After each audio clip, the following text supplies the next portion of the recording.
Hello student, आज का जो टॉपिक हमने लिया हुआ है वो क्लास 12 से इलेक्ट्रोस्टैटिक चैप्टर से एक इम्पॉर्टेंट टॉपिक है, बेसिक टॉपिक है कूलम्ब्स लॉ। कूलम्ब्स लॉ क्या कहता है कि चार्जेज के बीच में जो अट्रैक्शन या रिपल्सन फोर्स लगता है उसका मैग्नीट्यूड बताने के लिए काम आता है। तो देखते हैं चार्जेज क्या है। चार्ज जो होता है वो इंट्रिंसिक प्रॉपर्टी होती है किसी मटेरियल की, जो जब वेलोसिटी जीरो हो उसकी तब वो क्या प्रोड्यूस करता है, इलेक्ट्रिक फील्ड प्रोड्यूस करता है। देखते हैं चार्ज के बारे में। चार्ज वैसे टू टाइप के होते हैं, पॉजिटिव एंड नेगेटिव। चार्ज जो है एक इंट्रिंसिक प्रॉपर्टी है किसी की, तो जब वेलोसिटी जीरो रहता है मटेरियल की तो ये इलेक्ट्रिक फील्ड प्रोड्यूस करता है, और जब वेलोसिटी इक्वल टू जीरो नहीं हो तब इलेक्ट्रिक एंड मैग्नेटिक फील्ड दोनों प्रोड्यूस करता है। और ये अगर एक्सेलरेटेड हो, A is not equal to zero, ऐसी कंडीशन में ये क्या करता है, इलेक्ट्रोमैग्नेटिक वेव्स प्रोड्यूस करता है। ठीक है, तो चार्ज क्या है, एक मटेरियल की इंट्रिंसिक प्रॉपर्टी है जो at rest electric field produce करेगा, और कांस्टेंट वेलोसिटी से मूव कर रहा है तो वो क्या करेगा, electric field and magnetic field दोनों प्रोड्यूस करेगा। और जब कांस्टेंट वेलोसिटी नहीं है, इंक्रीजिंग मोड में है या डिक्रीजिंग में है, तो वो इलेक्ट्रोमैग्नेटिक वेव प्रोड्यूस करेगा। चार्ज जो दो टाइप के होते हैं, सेम चार्ज जो होते हैं वो लाइक चार्जेज कहलाते हैं। लाइक चार्जेज मतलब एक पॉजिटिव है तो अब दूसरा भी पॉजिटिव रहेगा। और नेक्स्ट एग्जांपल देखते हैं। सपोज मान लो proton and alpha particle, proton के ऊपर +1 होता है और अल्फा पार्टिकल के ऊपर 2 डबल प्लस होता है। तो इस टाइप से ये दोनों एक दूसरे को क्या करते हैं, रिपेल करते हैं। लाइक चार्जेज जो होते हैं वो रिपेल करते हैं। और दूसरा अनलाइक चार्जेज। अनलाइक चार्जेज जो होते हैं, सपोज एक पॉजिटिव है तो दूसरा क्या होगा, नेगेटिव होगा। अगर एक प्रोटॉन है तो दूसरा अदर चार्ज जो रहेगा वो क्या रहेगा, नेगेटिव रहेगा। कोई भी एग्जांपल लिया जा सकता है। अब अनलाइक चार्जेज होंगे वो क्या करेंगे, एक दूसरे को अट्रैक्ट करेंगे, एक दूसरे के पास पास आएंगे। और लाइक चार्जेज क्या रहेंगे, एक दूसरे के दूर करेंगे, रिपेल करेंगे। तो इनके अंदर लाइक चार्जेज में फोर्स ऑफ रिपल्सन लगता है, अनलाइक चार्जेज में फोर्स ऑफ अट्रैक्शन लगता है। कितना लगता है उसको शो करता है कूलम्ब्स लॉ। देखते हैं क्या चीज़ है। तो इसके लिए हम काम करते हैं कि हमारे पास दो चार्ज हैं, पॉइंट चार्ज। एक हमारे पास सपोज Q1 है और सेकंड चार्ज जो हमारे पास है Q2 है। इन दोनों के बीच की जो डिस्टेंस है वो R है। ये एक चार्ज हो गया Q1 और ये हो गया सेकंड चार्ज Q2। और इनके जो बीच की डिस्टेंस है वो हमारे पास सपोज ये वाली डिस्टेंस हो गई स्मॉल r। दोनों चार्जेज के बीच की डिस्टेंस कितनी हो गई, स्मॉल r हो गई। अब इन दोनों के बीच में या तो फोर्स ऑफ अट्रैक्शन होगा या फोर्स ऑफ रिपल्सन होगा। डिपेंड करेगा कि इन चार्जेज का नेचर क्या है। सपोज ये पॉजिटिव है और ये नेगेटिव है, तो ऐसी कंडीशन में दोनों एक दूसरे को अट्रैक्ट करेंगे। और अगर दोनों, ये अनलाइक चार्ज है, अगर ये लाइक चार्ज होते, दोनों ही पॉजिटिव होते, तो एक दूसरे को क्या करते, रिपेल करते। तो अकॉर्डिंग टू दिस लॉ क्या हो जाएगा कि first force of attraction and repulsion between them क्या होगा, मैग्नीट्यूड क्या है Q1 और Q2 का, उनका मल्टीप्लाई कर दो, Q1 एंड Q2। तो फोर्स ऑफ अट्रैक्शन और repulsion between two charges is directly proportional to product of their magnitude. ठीक है, question number equation number 1। Second, ये स्टेटमेंट यहाँ लिखा जा सकता है। सेकंड क्या होगा कि F जो होगा वो inversely proportional to R square होगा। Second equation, force of attraction and repulsion जो होगा बिटवीन टू चार्जेज वो inversely proportional to square of distance between them. तो फ्रॉम इक्वेशन 1 एंड इक्वेशन 2 अगर ऐसा लिखा जाए तो F को हम लिख सकते हैं directly proportional to Q and Q2। Upon में क्या लिख सकते हैं, R स्क्वायर। अब ये प्रोपोर्शनलिटी साइन है, अगर ये हटेगा तो कोई न कोई कांस्टेंट आएगा। क्या किया हमने, दो charge Q1 and Q2 consider किए, डिस्टेंस उनके बीच की स्मॉल r है। तो अकॉर्डिंग टू कूलम्ब्स लॉ क्या हो जाएगा, F directly proportional to Q1 Q2, F inversely proportional to R square. Q1 और इक्वेशन 1 एंड 2 को, तो हमारे पास रहा F equals to, proportionality sign हटेगा तो हमारे पास आएगा K, Q1 Q2 upon R square. ये इलेक्ट्रोस्टैटिक कांस्टेंट है, इसको हम कूलम्ब्स कांस्टेंट कहते हैं, ठीक है। और अभी लिखेंगे यहाँ, तो ये हमारे पास एक फार्मूला आ गया जो स्केलर फॉर्म में कूलम्ब्स लॉ को रिप्रेजेंट करता है, वेयर के क्या चीज़ है, के है हमारे पास इलेक्ट्रोस्टैटिक कांस्टेंट, जिसको हम कूलम्ब्स कांस्टेंट कहते हैं, कांस्टेंट, ठीक है। के की जो वैल्यू होती है 9 × 10⁹ होती है न्यूटन मीटर स्क्वायर पर कूलम्ब स्क्वायर। हम इसकी यूनिट निकाल सकते हैं, डायमेंशन निकाल सकते हैं, इसके बारे में और बात कर सकते हैं। अगर इसको वेक्टर फॉर्म में लिखना है तो हम ऐसे लिखेंगे Q1 Q2 upon R square. Force जो होता है वो वेक्टर क्वांटिटी होता है, हम लिख रहे हैं वेक्टर फॉर्म में। वेक्टर फॉर्म में फोर्स जो होता है वो वेक्टर क्वांटिटी होता है, इसके लिए इसके ऊपर वेक्टर का सिंबल लगा दिया। Q1 Q2 R and K जो है वो सारी स्केलर क्वांटिटी है, इसलिए हम यहाँ पे करते हैं आर कैप यूनिट वेक्टर है। किसी वेक्टर में उसके मैग्नीट्यूड से डिवाइड किया जाए, किसी वेक्टर को उसके मैग्नीट्यूड से डिवाइड किया जाए तो हमारे पास यूनिट वेक्टर आता है। फॉर्मूला बनता है unit vector R cap equals to कोई वेक्टर अपॉन उसका मैग्नीट्यूड, ठीक है। तो यहाँ पे ये फॉर्मूला जो हमारे पास आया वो किसके लिए है, वेक्टर फॉर्म है कूलम्ब्स लॉ का। अब यहाँ पे ये देखना है कि दोनों जो चार्ज है वो अगर लाइक चार्ज है या अनलाइक चार्ज है। लाइक चार्ज होंगे तो एक दूसरे को रिपेल करेंगे, लाइक चार्ज होंगे तो वो positive Q1 and positive Q2 होंगे, और इनका जो प्रोडक्ट होगा वो हो जाएगा पॉजिटिव Q1 एंड Q2। अगर हमारे पास दोनों चार्जेज नेगेटिव होंगे Q1 एंड Q2 तो भी इनका जो प्रोडक्ट होगा वो पॉजिटिव प्लस Q1 Q2 हो जाएगा। यानी कि जब लाइक चार्जेज होते हैं, दोनों नेचर सेम होता है, दोनों पॉजिटिव है या दोनों नेगेटिव है, इस टाइम में इनका जो प्रोडक्ट आता है वो पॉजिटिव आता है, तो इनका प्रोडक्ट रहेगा वो पॉजिटिव रहेगा। अब पॉजिटिव अगर है तो लाइक चार्ज है, और लाइक चार्ज है तो इनके बीच में क्या है, रिपल्सन है। अगर रिपल्सन है तो पॉजिटिव साइन। तो पॉजिटिव साइन क्या रिप्रेजेंट कर रहा है, क्या रिप्रेजेंट कर रहा है, रिपल्सन को। अब देखते हैं कि अगर हमारे पास ये चीज़ एक पॉजिटिव Q1 है एंड दूसरा जो चार्ज है वो नेगेटिव है, तो ये माइनस प्रोडक्ट Q1 Q2 जो आएगा वो नेगेटिव आएगा। अगर ये नेगेटिव आएगा तो क्या रहा, नेगेटिव आएगा तो क्या रहा, ये दोनों अपोजिट नेचर में अपोजिट चार्ज है। अब अपोजिट चार्ज है तो ये दोनों एक दूसरे को क्या करेंगे, अट्रैक्ट करेंगे। अगर ये दोनों एक दूसरे को अट्रैक्ट करेंगे तो हमारे पास इसका जो फॉर्मूला रहेगा plus minus K Q1 Q2 R square रहेगा, ठीक है। ये वेक्टर फॉर्म है। नेक्स्ट इसी को आगे बढ़ाते हुए हम क्या काम करते हैं कि K के लिए हम यूनिट देखते हैं क्या होती है, यूनिट ऑफ K। तो K के लिए यूनिट हमारे पास क्या होती है, यूनिट रहेगी हमारे पास, निकालते हैं। फॉर्मूला होता है हमारे पास F equal to K Q1 Q2 upon R square. तो K का फॉर्मूला अगर निकालना चाहे तो बोलो क्या रहेगा, ऊपर है F, यहाँ पे है नीचे जो R स्क्वायर है, क्रॉस मल्टीप्लाई होके ऊपर जाएगा तो R स्क्वायर रहेगा। Q1 Q2 ऊपर से नीचे आ जाएंगे तो ये रहेंगे हमारे पास Q1 एंड Q2। तो K के लिए जो यूनिट आएगी वो क्या आएगी, F के लिए यूनिट F फोर्स है, और फोर्स की ऐसा यूनिट रहती है Newton.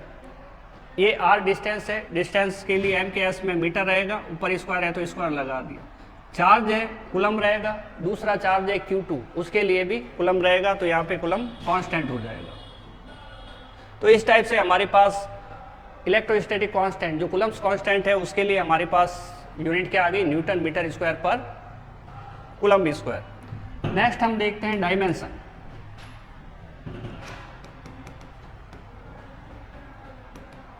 Of K। Dimension K की निकालना है, तरीका वही है हमारे पास, F इक्वल टू होता है K Q1 Q2 upon R square. तो K का हो गया हमारे पास F R square upon Q1 Q2, नीचे आ जाएंगे Q1 एंड Q2। F क्या चीज़ है यहाँ पे, फोर्स, और फोर्स की डायमेंशन क्या होती है, M1 L1 T -2 होती है। अगर हमारे पास ये डिस्टेंस है तो इसकी डायमेंशन L1 हो जाएगी और ऊपर स्क्वायर होने की वजह से हम क्या लिख देते इसको r की पावर में 2 लिख देते हैं। आगे है अपने पास चार्ज की जो डायमेंशन होती है A1 T1 होगी। चार्ज का फॉर्मूला जो होता है वो करंट इनटू टाइम होता है, तो A1 T1। दूसरा चार्ज है वो भी A1 T1। यहाँ पे 1 और 2 ये रिप्रेजेंट करते हैं कि ये फर्स्ट चार्ज है और ये सेकंड चार्ज है। डायमेंशन में हम 1 1 लगाएंगे और इधर भी 1 1 लगाएंगे, क्योंकि ये एक चार्ज है और ये भी एक चार्ज है। अब इसको सिंप्लीफाई करते हैं। सिंप्लीफाई में M1 अकेला ही है, L एक बार है, प्लस ये 2 है पावर में। अगर बेस सेम होता है तो पावर ऐड हो जाती है। उसके बाद में T का देखते हैं। T ये ऊपर -2 है, ये नीचे की साइड में T1 है, ऊपर आएगा तो माइनस साइन चेंज हो जाएगा -1। ये नीचे T है -1, 2 बार आया तो 2 बार हमें -1 लिखना पड़ेगा। A नीचे है तो हम यहाँ पे लिख सकते हैं A -1 और -1। तो इस टाइप से हमारे पास ये डायमेंशन रह जाती है। अब इसको और लास्ट बार सिंप्लीफाई कर ले तो M1 L 2 + 1 3 हो गया, T -4 हो गया, A -2 हो गया। तो ये हमारे पास M1 L3 T -4 और A -2 ये कूलम कांस्टेंट K के लिए क्या आ गई है, डायमेंशन आ गई है। तो हमने K के लिए डायमेंशन निकाल ली है, K के लिए यूनिट निकाल ली है। अब K है क्या चीज़, उसका फॉर्मूला क्या होता है। K का एक और फॉर्मूला होता है K = 1/4 pi epsilon not. Epsilon क्या है, एयर या फ्री स्पेस की परमिटिविटी है, और उसका जो वैल्यू होती है एप्सिलॉन नॉट की वैल्यू होती है अप्रॉक्स 8.85 × 10⁻⁻12। अब यहाँ देखना है कि K ऊपर की साइड है, एप्सिलॉन नॉट नीचे की साइड है, और ये दो ही जो है वो यूनिट और डायमेंशन वाली फिजिकल क्वांटिटी है, कांस्टेंट है। 4 पाई जो है वो यूनिट लेस है और डायमेंशन लेस है। तो इनका जो यूनिट और डायमेंशन होगा जो एक दूसरे के जस्ट अपोजिट होगा। तो हम बात करते हैं, यहाँ लिख देते हैं फॉर एयर और वैक्यूम। ठीक है, तो एयर के लिए बात कर रहे हैं। अगर यहाँ पे कोई कांस्टेंट मीडियम आ जाएगा, अगर मीडियम आ जाता है तो ये फॉर्मूला फिर नहीं लगेगा, उसका डाइलेक्ट्रिक कांस्टेंट भी उसमें काम आएगा। तो हम क्या काम करते हैं, इसका जो coulomb square newton metre square जो K का यूनिट है उसका उल्टा यूनिट यहाँ पे लिखते हैं। ठीक है, तो ये इसका अप्रॉक्स वैल्यू हो गई। जब भी हमें कोई न्यूमेरिकल सॉल्व करना होगा तो उसके अंदर K की वैल्यू अगर लेते हैं तो हम लेंगे 9 × 10⁹ और newton metre square upon coulomb square ऐसा लेंगे, और एप्सिलॉन नॉट की लेंगे तो ये लेंगे। अगर हमारे पास मीडियम की बात करें, फॉर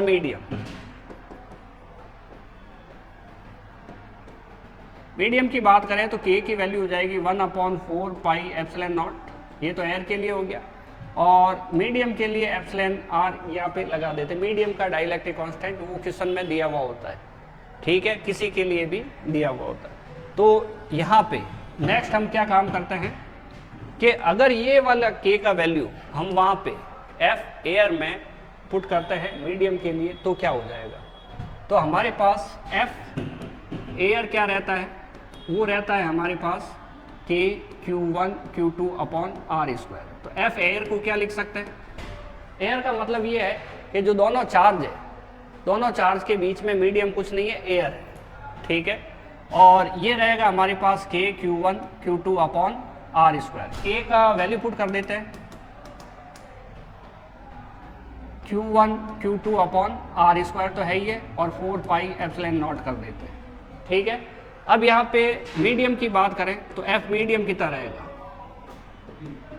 F मीडियम रहेगा हमारे पास Q1 Q2 अपॉन R² तो है ही है, ये R², और 4 पाई एप्सिलॉन नॉट और एप्सिलॉन R।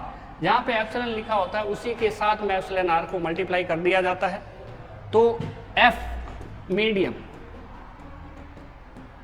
इक्वल टू, अगर ध्यान से देखें तो Q1 Q2 epsilon 4 pi epsilon 0 और ये R, ये सब मिलके किसके बराबर हो जाता है, F एयर के बराबर हो जाता है। तो हम इसकी जगह क्या करते हैं, F एयर लिख देते हैं। ठीक है, ये F एयर हो गया। नीचे क्या बचा है, 4 पाई एप्सिलॉन 0 आर स्क्वायर को छोड़ो, उसके अलावा क्या बचा है? तो उसके अलावा हमारे पास बचा है एप्सिलॉन आर, ये लिख दिया एप्सिलॉन आर। तो हम यहाँ पे बोल सकते हैं कि अगर किसी डाइलेक्ट्रिक मीडियम के अंदर इसको डाला जाता है, चार्जेज को रखा जाता है, तो उसका जो कांस्टेंट होता है उससे डिवाइड होता है। इसका मतलब मीडियम के अंदर जो फोर्स होगा वो क्या रहेगा? कम रहेगा। और इसको समझने के लिए एक छोटा सा एग्जांपल करते हैं हम, और ये जो चीज़ है वो उसको एक फॉर्मूले की तरह आप लोग याद रख सकते हो। इसको हम समझने के लिए एक एग्जांपल करते हैं कि हमारे पास अभी दो चार्जेज है Q1 और Q2, और उनके बीच में जो फोर्स लग रहा है F equals to in air is equal to हमारे पास रह गया 80 न्यूटन। अब हमने क्या किया, इन दोनों चार्जेज के बीच में एक ऐसा मीडियम डाला जिस मीडियम का जो कांस्टेंट है dielectric epsilon R is equal to 6 है। अगर ये 6 है तो अब F मीडियम क्या होगा? F मीडियम का फॉर्मूला होता है F air upon epsilon R, F air upon epsilon R. Epsilon R की वैल्यू दी हुई है 6, इसकी वैल्यू दी हुई है 8, तो 3 न्यूटन। अब यहाँ पे ध्यान देने वाली बात यह है कि एयर में 80 न्यूटन है, फिर मीडियम डाला, मीडियम का डाइलेक्ट्रिक कांस्टेंट क्या है? 6 है, तो ये 6 हो गया। जब डिवाइड किया तो फोर्स क्या हो गया? कम हो गया। इट मीन्स जब मीडियम होगा उस समय फोर्स की वैल्यू क्या हो जाएगी? कम हो जाएगी। सिंपल सी बात है।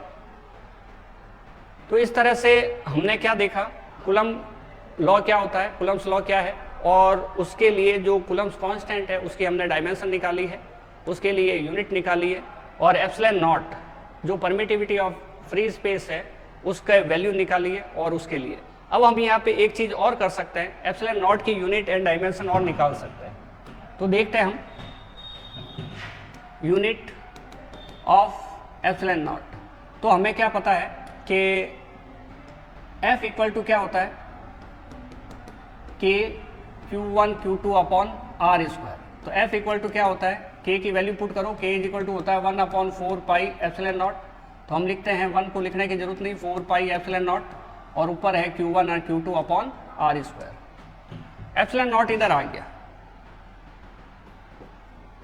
और ये रह गया हमारे पास Q1 Q2 upon 4 pi capital F R square. तो एप्सिलॉन नॉट के लिए जो यूनिट बनेगी coulomb into coulomb, coulomb square. Charge है तो उसका यूनिट ऐसा ही कूलम होता है, C स्क्वायर लिख दिया। 4 पाई यूनिट लेस क्वांटिटी है, और फोर्स जो है उसका ऐसा यूनिट न्यूटन होता है, न्यूटन लिख दिया। आर स्क्वायर है तो आर स्क्वायर है। आर स्क्वायर के लिए हम यूनिट लिख सकते हैं मीटर का स्क्वायर। आर के लिए मीटर होता है, आर का स्क्वायर क्या हो गया? मीटर स्क्वायर हो गया। तो क्या समझ में आया? ये वैल्यू वही है जो K की थी उसकी उल्टी है, ठीक है। तो हम K के लिए ये यूनिट देखें तो न्यूटन मीटर स्क्वायर पर कूलम स्क्वायर आती है, और एप्सिलॉन नॉट के लिए देखें तो अगर K वाली यूनिट और डायमेंशन याद है तो उसका जस्ट अपने को उल्टाइज करना है। नेक्स्ट हम क्या देखते हैं कि dimension of epsilon naught, of epsilon naught. तो तरीका वही है हमारे पास, epsilon naught is equal to हमारे पास आ गया F Q1 Q2 upon 4 pi epsilon F R square. ये वही फॉर्मूला है जो अभी यहाँ लिखा है हमने, ये Q1 Q2 upon 4 pi epsilon r square, same formula है जो हमने अभी यहाँ पे लिखा है। तो यहाँ से हम देखते हैं एप्सिलॉन नॉट की डायमेंशन लेना है। चार्ज जो होता है वो करंट इंटू टाइम होता है, Q equals to I T. ये एक फॉर्मूला होता है इसका, Q equals to I into T, charge equal to current into time. तो हम काम करते हैं A1 T1। करंट का जो डायमेंशन है वो हमारे पास रहेगा A1, और टाइम की जो डायमेंशन है टाइम के हिसाब से T1। यहाँ पे दूसरा जो चार्ज है उसके लिए भी A1 T1, नीचे 4 पाई डायमेंशन लेस क्वांटिटी है, और फोर्स के लिए हो जाएगा M1 L1 T माइनस 2, और ये जो डिस्टेंस है वो L2। तो एप्सिलॉन नॉट के लिए क्या रहेगा कि A2 T2 ऊपर की साइड, और नीचे की साइड देखते हैं M1 L1 और 2 कितने हो गए?